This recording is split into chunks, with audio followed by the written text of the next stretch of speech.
रियासती पुलिस ने जुनूबी कश्मीर में 5 लोगों को गिरफ्तार करते हुए उनके कब्जे से आईईडी तैयार करने का साजो सामान बरामद किया है और ये पांचों ही लोग शोपिया के जैनपुर इलाके में पकड़े गए हैं। रियासती पुलिस ने एसओजी के जवानों ने यहां पर एक खुफिया इत्तला पर लोगों को अलग अलग जगह पर छापों में पकड़ा है और इनकी शिनाख्त शोपिया के आकिब नजीर राथर, शोपिया के आमिर नजीर वानी, शोपिया के समीर मुश्ताक भट्ट, शोपिया के फैसल फारूक भट्ट और रईस अहमद गनीक के तौर पर हुई है। फिलहाल पांचों से पूछताछ की जा रही है। तो टेरर मॉड्यूल का पर्दाफाश हुआ है जहां पर जनूबी कश्मीर में 5 लोगों को गिरफ्तार किया गया है। आईईडी तैयार करने का साजो सामान इनके पास से बरामद किया गया है। और इस वक्त हमारे ब्यूरो चीफ सैयद तजम्मुल मजीद बातचीत के लिए इस पर जुड़ गए हैं। तजम्मुल, आपसे जानना चाहेंगे कि जिन लोगों को गिरफ्तार किया गया है उनका बैकग्राउंड अभी तक क्या निकलकर सामने आया है, जिन लोगों के पास से ये तमाम ऐसा सामान बरामद किया गया है जो कि दहलाने के लिए काफी है। शाहबाज, देखें, जब हम जनूबी कश्मीर में मुतअद्दिद लड़कों की गिरफ्तारी की बात करते हैं तो कई बार इमाम मसाजिद, सिविल सोसाइटी और बाकी लोग जो हैं उन्होंने जनूबी कश्मीर में पुलिस से रब्ता कायम किया और जानना चाहा कि इनकी गिरफ्तारी की आखिर वजह क्या रही। लेकिन बहुत टाइम के बाद आज जिस तरह से जनूबी कश्मीर में पुलिस ने ये अपना स्टेटमेंट जारी किया कि इन 5 अफराद के खिलाफ FIR दर्ज की गई है और तहकीकात जो है शुरू हो चुकी है। यानी ये 5 अफराद जो हैं IEDs और इस तरह से सिक्योरिटी फोर्सेस पर हमला करने के लिए जिस इक्विपमेंट का इस्तेमाल किया जाता है, जिस मवाद का इस्तेमाल किया जाता है, उसमें 5 अफराद की गिरफ्तारी अमल में लाई गई है। और पुलिस ने कहा कि तहकीकात अभी इब्तिदाई मरहले में है, लेकिन पुख्ता सबूत मिलने के बाद ये गिरफ्तारी अमल में लाई गई है और बहुत सारी जगहों पर इससे पहले कि कोई इतने बड़े हमले हो सकते थे उन्हें टाल दिया गया है। लेकिन साउथ कश्मीर के 5 जब हम अफराद की बात करते हैं जिनकी गिरफ्तारी अमल में लाई गई है, ये कहीं ना कहीं जैनपुरा, शोपियान और आसपास के गाँव देहात में रिहाइश पजीर लोग हैं। और इनकी गिरफ्तारी के बाद फौरी तौर पर जो पुलिस ने इतलात और सबूत जमा किए उससे ये बात साफ होगी कि आने वाले दिनों में जिस तरह से जो मिलिटेंट जो पहले से सरगर्म हैं उनके खिलाफ ऑपरेशन ऑल आउट पुलिस और फौज चला रही है, लेकिन जो लोग अब ओवरग्राउंड वर्कर की हैसियत से काम करते हों, एक बड़ी कामयाबी से जम्मू कश्मीर पुलिस हमकनार हुआ और पुलिस ने दावा किया कि ये 5 अफराद जो थे काफ़ी माहिर थे, जो IEDs तैयार करते थे और बाद में सिक्योरिटी फोर्सेस पर हमला भी कर सकते हैं। लेकिन चूंकि ये मामला जो है अभी पुलिस की तहकीकात में है और फर्स्ट फेज में है, आगे आगे जो है इन 5 अफराद के बारे में मजीद मालूमात की जा सकती है कि क्या इससे पहले ये जो आज इन्हें गिरफ्तार किया गया है, क्या इन्हें रेड हैंडेड पकड़ा गया, उनके पास जो मवाद वगैरह जब्त किया गया है उससे कहां कहां पर ये जो बारूदी सुरंगें या IEDs जो है नस्ब करने वाले थे और कौन से एरिया में और किन के कहने। हालांकि पुलिस ने अपने मुख्तसर बयान में इनका ताल्लुक हिजबुल मुजाहिदीन से बताया और साफ कहा इन पर इल्ज़ाम है कि ये लोग IEDs बनाने में काफ़ी माहिर थे और 5 रुकनी टीम जो थी शोपियान इलाके में काफ़ी टाइम से सरगर्म थी और इकट्ठा बैठकर जो है इस तरह से IEDs वगैरह तैयार करने में लगे हुए थे। जी, लेकिन तजम्मुल, अगर हम देखें अमरनाथ यात्रा का आगाज होने जा रहा है, हर तरफ जो है एक माहौल ऐसा बनाया गया है क्योंकि अभी हमने देखा है कि एक रिपोर्ट आई है उसमें भी कहा गया है कि 6 तरीकों से हमला किया जा सकता है और वो 6 तरीके अलग अलग इसलिए सिक्योरिटी के हिसाब से बताए जाते हैं कि भाई यहां पर भी हमला हो सकता है, इस तरीके से भी हमला किया जा सकता है। जैसे हमने पुलवामा में देखा था, उससे पहले भी ये बात निकलकर सामने आई थी कि ऐसे ऐसे हमले हो सकते हैं और एक बार फिर से यहां पर आगाह किया जा रहा है, चेताया जा रहा है कि ऐसे हमले हो सकते हैं। क्या उनसे भी इसको छोड़कर हम देख सकते हैं क्योंकि अमरनाथ यात्रा जो है बेहद कम वक्त बचा है इसको शुरू होने में? बिल्कुल, देखें, जब हम अमरनाथ यात्रा की बात करते हैं जो कि चंद दिनों की दूरी के बाद अब शुरू होगी तो एक बड़ी कामयाबी तौर पर इसको माना जा सकता है, क्योंकि अगर ये IEDs वगैरह तैयार करने के बाद साउथ कश्मीर के किसी भी इलाके में इसको नस्ब किया जाता था, इसका ब्लास्ट किया जाता था, तो कहीं ना कहीं यात्रा जो पहले से रजिस्टर्ड शुदा है शायद वो आने से भी गुरेज करते, एतराज़ करते।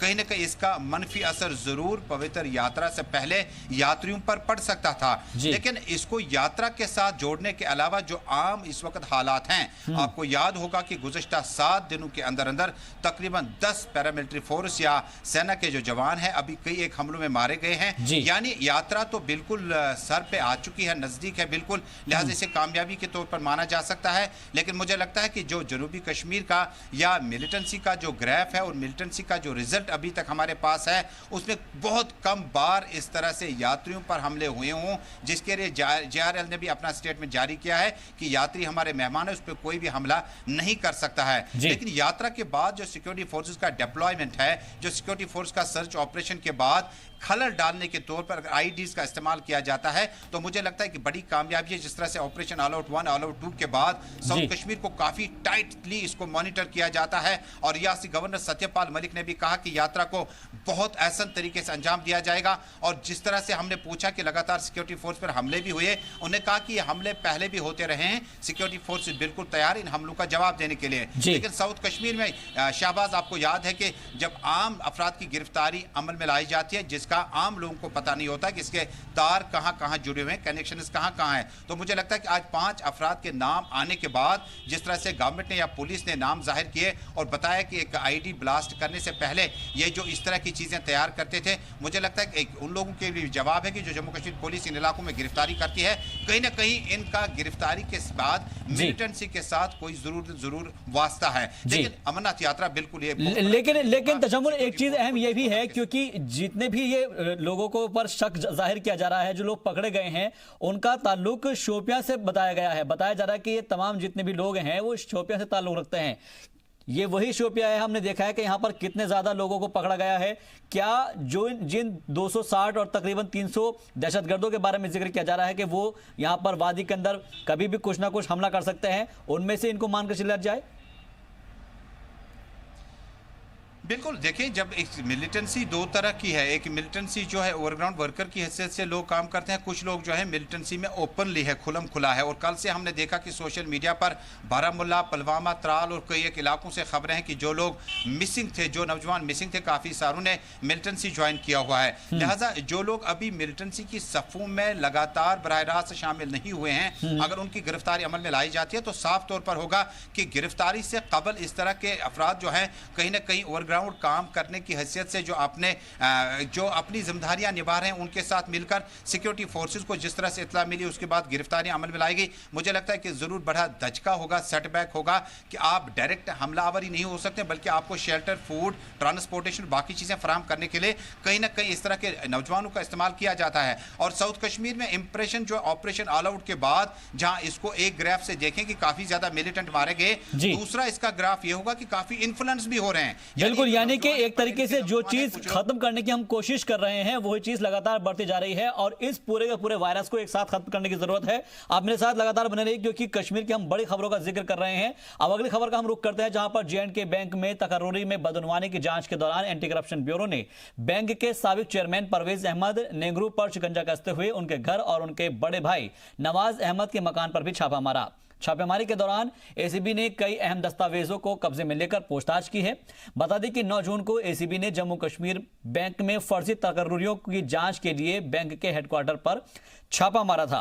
सैयद तजम्मुल हमारे साथ लगातार जुड़े हुए हैं, इस खबर पर भी हम उनसे मजीद बातचीत करते हैं। तजम्मुल, हमने देखा है कि पहले जो तकर्रुरियां हुई हैं उसके ऊपर एक मामला बैठता नजर आ रहा है और उसके अलावा यह भी है कि जम्मू कश्मीर बैंक के अंदर बदनवानी हुई, इसके बाद एक छापे जो मारे गए हैं, इसमें और कौन कौन से लोग मुलव्विस हो सकते हैं? क्योंकि चेयरमैन परवेज अहमद के घर पर छापा मारा गया, उनके भाई के घर पर भी एसीबी ने छापा मारा, तो क्या जो कनेक्शन है वो लगातार अपने घर के लोगों से जुड़ता नजर आ रहा है?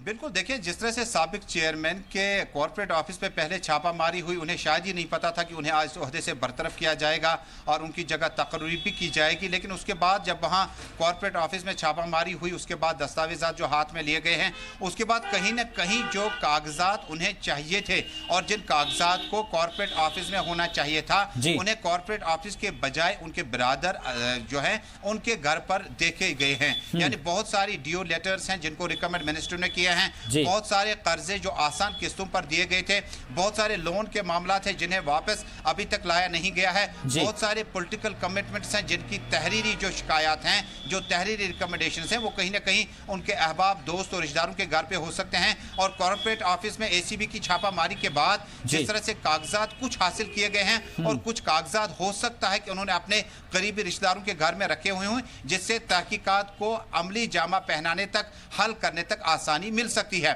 और यही वजह है कि आज जो छापामारी हुई उनके ब्रदर के घर पे हुई है और बताया जाता है कुछ अहम कागजात और कुछ अहम पेन ड्राइव्स, कुछ अहम इलेक्ट्रॉनिक डिवाइसेस हासिल की गई है और जिसका इस केस के साथ ताल्लुक हो सकता है। हालांकि अभी भी एसीबी जो है, एंटी करप्शन ब्यूरो जो है, वो अभी भी ये नहीं बता पाया कि इस पूरे मामले में एक ज्वाइंट प्रेस नोट बाद में आ जाएगा, जिस तरह से डिप्टी मेयर के हवाले से बाद में आ गया कि किस तरह से उनकी तहकीकात तलब की गई है। मुझे लगता है कि आइंदा कुछ दिनों में और भी करीबी लोग हो सकते हैं जिन्होंने मुआवनत की है उन लोगों को जिन्हें इलीगल तौर पर अपॉइंट किया है। माली मुआवनत के साथ साथ लोन हासिल करना और लोन को सेटल करने के लिए कुछ लोग ऐसे हैं जिन्होंने चेयरमैन के साथ शाना बशाना काम किया है और एंटी करप्शन ब्यूरो के मुताबिक यह गैर आईनी और गैर इखलाकी है और यह तरीकाकार जो है इसको फौरी तौर पर रद्द किया जाना चाहिए था।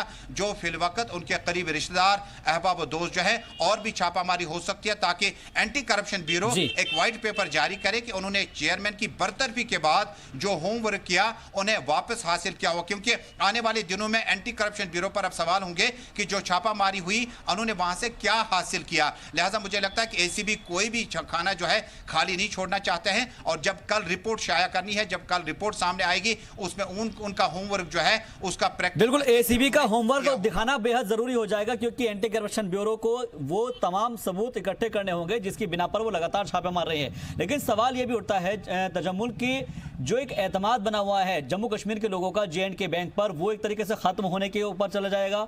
और दूसरी बात यह है कि जो एक जिक्र इसमें निकलकर सामने आया था कि जब जो एडवर्टीजमेंट है वो एक खास न्यूज़पेपर को दे दिया गया था, क्या उसके बारे में भी कोई तहकीकात निकलकर सामने आई है अभी तक? क्या उस पेपर के जो मालिकान हैं उनके बाद उनसे भी कोई पूछताछ की गई है अभी तक? देखिए शाहबाज, जब हम इस केस को शुरू से पढ़ लेते हैं तो जम्मू कश्मीर बैंक जो है ऑटोनॉमस इदारा है, स्टेट गवर्नमेंट टेक ओवर है, लेकिन एडवर्टीजमेंट की जो पॉलिसी है वो महकमा इत्तलात के पास रहती है। क्योंकि जम्मू कश्मीर बैंक ऑटोनॉमस इदारा है, चाहे आप सेंट्रल यूनिवर्सिटी की बात करें, कश्मीर यूनिवर्सिटी की बात करें, शेर कश्मीर एग्रीकल्चर यूनिवर्सिटी की बात है, ये वो इदारे हमारे पास है जिनकी एडवर्टीजमेंट पॉलिसी जो है वो इदारे से इदारे तक रहती है और इसके लिए उनके पास बाज़ाब्ता तौर पर जो है आईनी इख्तियारात हासिल है। लेकिन किसी मखसूस न्यूज़ पेपर को ज्यादा से ज्यादा एडवर्टीजमेंट रेवेन्यू देने के बाद ये बात भी सामने आ गई कि कितना पैसा जो है किसी मखसूस पेपर को गया है। ये तो अभी इल्जामात की बात है, लेकिन साबित होने के बाद न्यूज़ पेपर की सर्कुलेशन, उसकी अवामी पजीराई भी बहुत ज्यादा इंपॉर्टेंट है कि आप किस न्यूज़ पेपर को एडवर्टीजमेंट दायरे में लाते हैं। और ये सिर्फ एक न्यूज़ पेपर की बात नहीं है, चंद रिसाले ऐसे हैं जिनका नाम लेने वाला, पढ़ने वाला तक कोई नहीं है, उन्हें एडवर्टीजमेंट जम्मू कश्मीर बैंक देता रहा। कुछ अखबार जो कि हफ्ता रोजा निकला करते थे उनको भी एडवर्टीजमेंट जो है जम्मू कश्मीर बैंक देता था। कुछ लोकल टेलीविजन चैनलें हैं, चाहे वो जम्मू में है, श्रीनगर में है, उनको भी जो एडवर्टीजमेंट है जम्मू कश्मीर बैंक अपने कॉर्नर से उनके कॉर्नर तक देखता था। मुझे लगता है कि सिर्फ एक इंडिविजुअल इंस्टीट्यूशन या अखबार की बात नहीं है, बल्कि बहुत सारे इदारे हैं जिन्हें जम्मू कश्मीर बैंक ने बहुत ज्यादा माली मावनत की है। ताहम उन्होंने जो अपने इख्तियारात का क्या गलत इस्तेमाल किया है, या इससे पहले जो मुश्ताक अहमद चेयरमैन हुआ करते थे, उससे पहले डॉक्टर हसीब चेयरमैन थे, मोहम्मद यूसुफ खान चेयरमैन हुआ करते थे, बहुत सारे केसेस हैं। अगर केसेस खोलने होंगे तो क्या इसे तजम्मुल मान दिया चला जाए कि तजम्मुल से क्या ये मान लिया जाए कि अब एक के बाद एक जब नाम निकल कर आएगा तो जो आप पिछली हिस्ट्री बता रहे हैं, जो माजी बता रहे हैं, उस माजी के हिसाब से एक एक करके कड़े जुड़ती चली जाएगी। और जिस बात का आप तबसरा कर रहे हैं कि अलग अलग जगहों पर नियमों को ताक पर रखकर किसी खास पेपर को मखसूस जो अलग तरीके से ज्यादा से ज्यादा एडवर्टीजमेंट दिया गया है उसके बारे में तहकीकात की जाएगी। क्या लगता है इसमें अभी कितना वक्त और लग सकता है, और जितने भी एसीबी इकट्ठे कर रही हैं सबूत, तो उसके अंदर और कितना वक्त लगने की उम्मीद है? शाहबाज, मुझे लगता है कि अभी शुरुआत है और आगे आगे जो है बहुत सारी चीजें सामने आएंगी। एक लोकल न्यूज़ एजेंसी है, उसको भी जम्मू कश्मीर बैंक से बहुत ज़्यादा पैसा गया है, उसका कितना इस वक्त फील्ड में है और उसके कितने सब्सक्राइबर हैं वो भी देखना होगा। और साथ ही साथ जो फाइनेंस मिनिस्टर रह चुके हैं रियासत जम्मू कश्मीर, अब्दुल रहीम राहतर, उससे पहले मोहम्मद शफी उड़ी, तारिक हमीद राहतर, उसके बाद डॉक्टर हसीब द्राबू, मुजफ्फर हुसैन बेग, बहुत सारे ऐसे हैं जो फाइनेंस मिनिस्टर रह चुके हैं। उनकी अपनी कॉन्स्टिट्यूएंसीज में उनके अपनी पार्टियों के साथ वाबस्तगी का मतलब है कि उन्होंने कितनी रिक्रूटमेंट्स अपने टाइम में दी होगी, क्योंकि चेयरमैन किसी भी रिकमेंडेशन ड्यू लेटर के बगैर कोई भी अपॉइंटमेंट लीगलाइज नहीं कर सकता है। मुझे लगता है न सिर्फ एडवर्टीजमेंट पॉलिसी बल्कि पैसा, रिक्रूटमेंट और आउट ऑफ टर्न प्रमोशन, उसके बाद बहुत ज्यादा फेवर कई लोगों को मिला है। कुल मिलाकर जम्मू कश्मीर का पढ़ा लिखा MBA की डिग्री याफ्ता शख्स का आज एक ही सवाल है कि जम्मू कश्मीर बैंक को 1990 से लेकर अभी तक 2019 तक तमाम तर मामलों पर तहकीकात की जानी चाहिए कि ये मामला जो है क्यों कर आम लोगों के हक पर शबखून मारा गया, और जो डिग्री याफ्ता लोग थे वो प्राइवेट कंपनी में काम करते हैं, और जिन लोगों की तालीम, बिल्कुल जिन लोगों का हक मारा गया है वो सही तौर पर सवाल उठाएंगे ही, और उठना भी चाहिए, क्योंकि ये उनके हक का सवाल है, ये मुल्क का सवाल है, ये रियासत जम्मू कश्मीर का सवाल है। बहुत बहुत शुक्रिया मजीद बातचीत के लिए, तमाम जानकारी के लिए सैयद तजम्मुल आपका। चलिए बढ़ता आगे। रियासत के गवर्नर सत्यपाल मलिक ने श्रीनगर में ट्रैफिक महकमे की जानिब से एक मुनाकिद बाइक रैली को हरी झंडी दिखाकर रवाना किया। ट्रैफिक महकमे की जानिब से लोगों को रोड सेफ्टी के तई बेदार करने के लिए इस रैली का इनेकाद किया गया, और इस मौके पर जिला तरक्याती कमिश्नर शाहिद चौधरी, जिला सूबाई कमिश्नर बशीर अहमद खान और ट्रैफिक महकमे के दीगर अफसरान मौजूद रहे। रैली को हरी झंडी दिखाने के बाद गवर्नर सत्यपाल मलिक ने बयान दिया। उन्होंने कहा कि रियासत में से मिलिटेंसी का खात्मा तकरीबन हो चुका है और बचे हुए मिलिटेंट्स को भी ये जानकारी है। उन्होंने कहा है कि बाकी के दहशतगर्दों को भी आने वाले दिनों में खत्म कर दिया जाएगा। नई भर्ती बहुत कम हो गई, रादर बंद हो गई है। पथराव भी जुमे के बाद जो होता था वो लोगों को समझ में आ रहा है कि इस रास्ते से कहीं नहीं पहुंचेंगे, और बहुत लोग अभी 2-3 दिन पहले 2 लोग वापस आए हैं उसमें अपने उसके फोल्ड से, टेररिस्ट के। तो ग्राउंड सिचुएशन बहुत अच्छी है, लेकिन ये इक्का दुक्का घटनाओं को ना अमेरिका रोक पाया, ना इंग्लैंड रोक पाया, ना फ्रांस रोक पाया। हो जाता है, लेकिन हम उसका इलाज कर देंगे बहुत जल्दी। 124 दिन बाद 18 जून को वो दिन भी आ गया जब पुलवामा में शहीद हुए जवानों के अहले खाना के सीने पर कुछ मरहम लगा है, क्योंकि 14 फरवरी को पुलवामा में हुए फिदायन हमले का हर गुनहगार अब जहन्नुम पहुंचा दिया गया है। जिस मिलिटेंट ने पुलवामा हमले से 10 दिन पहले हमले में इस्तेमाल की गई कार खरीदी थी, उसे भी ढेर कर दिया गया।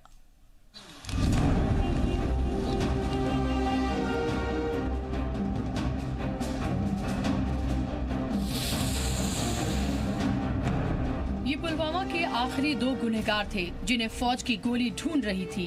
जैश ए मोहम्मद का मिलिटेंट सज्जाद भट्ट और तौसीफ भट्ट, दोनों को सिक्योरिटी फोर्सेज ने जहन्नुम पहुंचा दिया है। दहशतगर्द चाहे पाताल में ही छुपे क्यों न हो, लेकिन उनको मारा जाना अब तय है। 14 फरवरी को मुल्क ने पुलवामा में CRPF के 40 जवान खोए थे। अगले दिन यानी कि 15 फरवरी को CRPF ने ट्वीट किया था और कहा था कि न भूलेंगे न छोड़ेंगे। और 124 दिनों के बाद पुलवामा का हर गुनहगार मारा जा चुका है। पुलिस सूत्रों के मुताबिक सज्जाद भट्ट फरवरी में हुए जो फिदायन हमला CRPF पे किया गया था, जिसमें 40 जवान शहीद हुए थे, उसमें जो गाड़ी इस्तेमाल की गई थी उसका मालिक सज्जाद भट्ट था। उसी ने मिलिटेंट्स को वो गाड़ी फराहम की थी जिसमें विस्फोटक लगाया गया था और फिर वो ब्लास्ट किया गया था। मंगल को अनंतनाग के बिजबिहारा इलाके में मिलिटेंट्स की मौजूदगी की खबर मिलने के बाद सिक्योरिटी फोर्सेज ने घेराबंदी और तलाशी मुहिम शुरू की। इसी एनकाउंटर में पुलवामा के आखिरी 2 गुनहगार भी मारे गए। पुलवामा में कार में धमाकाखेज अशिया भरकर हमले की साजिश सज्जाद भट्ट ने की थी। हमले में 10 दिन पहले सज्जाद ने ही इको कार खरीदी थी। कार में आईडी से CRPF काफिले पर हमले की साजिश में सज्जाद भी शामिल था।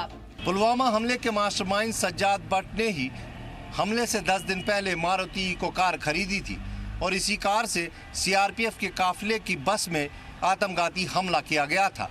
सज्जाद भट्ट के मारे जाने से पूरे कश्मीर में मिलिटेंटों को ये संदेश दिया गया है कि अब उनके खिलाफ कार्रवाई तेजी से की जाएगी। पुलवामा के शहीदों की परिक्रमा करते हुए वजीर आजम नरेंद्र मोदी के दिल में भी बड़ी आग रही होगी, जो देश के 135 करोड़ हिंदुस्तानियों के दिल में लगी थी। पुलवामा हमले के हर गुनहगार के मारे जाने से जख्मों पर कुछ मरहम तो लगा है, लेकिन असली गुनहगार मसूद अजहर से सूद वसूलना अभी बाकी है। खालिद हुसैन के साथ ब्यूरो रिपोर्ट, जी मीडिया। तो थोड़ा मरहम अभी लगा है, लेकिन अभी सूद वसूलना बाकी है और वो भी जल्दी हो जाएगा। खैर बढ़ते आगे, कश्मीर में सिक्योरिटी एहलकारों पर बढ़ते हुए दहशतगर्दाना हमले की मुखालफत में पाकिस्तान के खिलाफ मुजाहरा किया गया और कश्मीर में पिछले कुछ दिनों में सिक्योरिटी एहलकारों पर दहशतगर्दों के जरिए किए जा रहे हमले में मेजर समेत कई जवान शहीद हुए हैं। इनके खिलाफ जम्मू में मुजाहरा किया गया और इसी सिलसिले में जम्मू वेस्ट असेंबली मूवमेंट और शिवसेना डोगरा फ्रंट ने पाकिस्तान के खिलाफ मुजाहरा किया। इस दौरान पाकिस्तान का पुतला फूंका गया और नारेबाजी की गई। इस मौके पर इन वाकयात की मुखालफत करते हुए मरकजी हुकूमत से पार्लियामेंट में पाकिस्तान और कश्मीर पर अपनी पॉलिसी वाज़ेह करने की मांग की।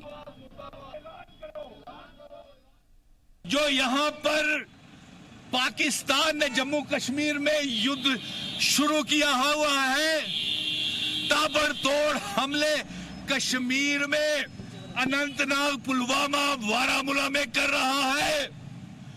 इसी बात को लेकर के हमने पाकिस्तान, ISI, ISS, इमरान खान के पुतले जलाए हैं और नरेंद्र मोदी जी से ये मांग कर रहे हैं कि आप संसद में, पार्लियामेंट में देश की जनता को ये बताएं कि पाकिस्तान के विरोध में कश्मीर को लेकर के नरेंद्र मोदी जी, रक्षा मंत्री जी, गृह मंत्री जी, आपकी क्या नीति है पाकिस्तान के विरोध में।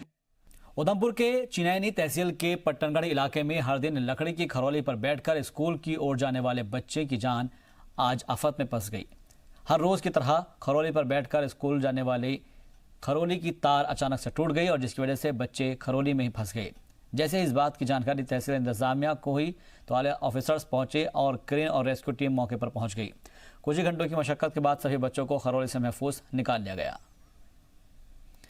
तस्वीर देखिए और तस्वीर को देखने के बाद आप समझिए कि इन बच्चों को मुश्किलात का सामना कैसे करना पड़ता होगा। हर रोज का इनका ये मामूल है जहां पर ये स्कूल पढ़ने के लिए जाते हैं, लेकिन आज देखिए कि बच्चों का नसीब अच्छा नहीं था, लिहाजा चिनैनी के पट्टनगढ़ इलाके में खरौली के अंदर बच्चे फंस गए। सभी बच्चों को हालांकि निकाल लिया गया।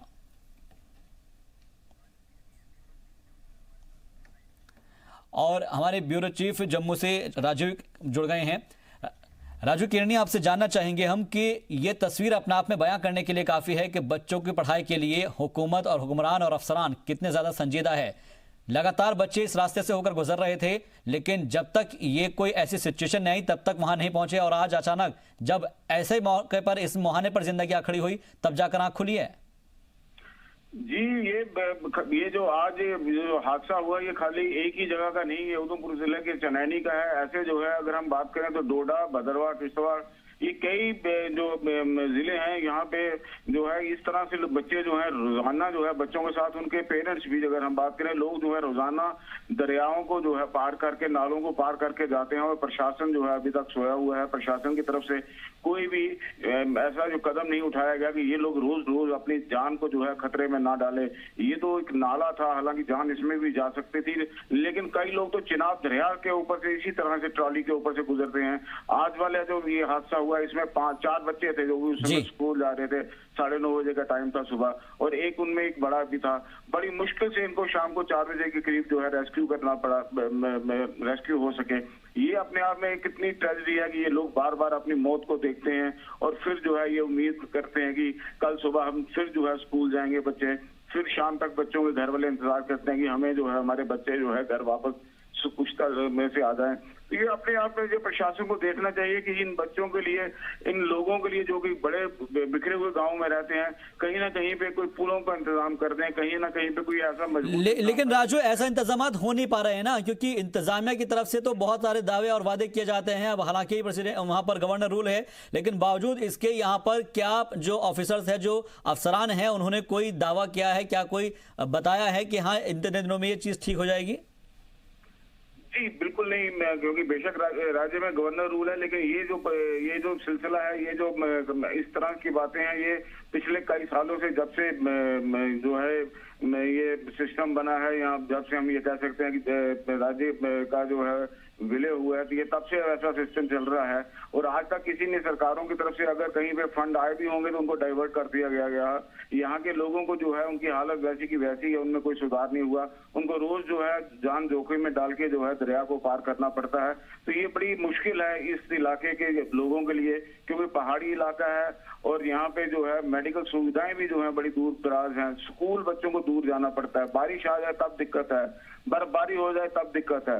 तो इन सारी दिक्कतों का इजाला तभी हो सकता है कि अगर प्रशासन, गवर्नर प्रशासन के रहते ये चीज इस समय राष्ट्रपति शासन है, तो उस समय अगर कहीं पे ऐसी स्कीमें बन के छोटे छोटे पुल बना दिए जाएं तो ऐसा जो है इन लोगों को लिए बड़ी बिल्कुल उम्मीद करते हैं कि अगर इसी मुद्दत कार में ऐसा कुछ हो जाता है तो वाकई में इन लोगों के लिए, इन बच्चों के लिए काफी सहूलियत हो जाएगी। बहुत बहुत शुक्रिया मजीद बातचीत के लिए, तमाम जानकारी के लिए आपका।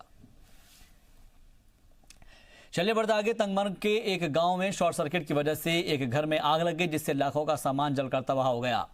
आग लगने के बाद मकामी लोग मौके पर पहुंचे, लेकिन तब तक घर जलकर पूरी तरीके से बर्बाद हो चुका था। मुतासरीन ने गवर्नर इंतजामिया से मुआवजा देने की अपील की है ताकि उनकी मामलात जिंदगी फिर से पटरी पर लौट सके।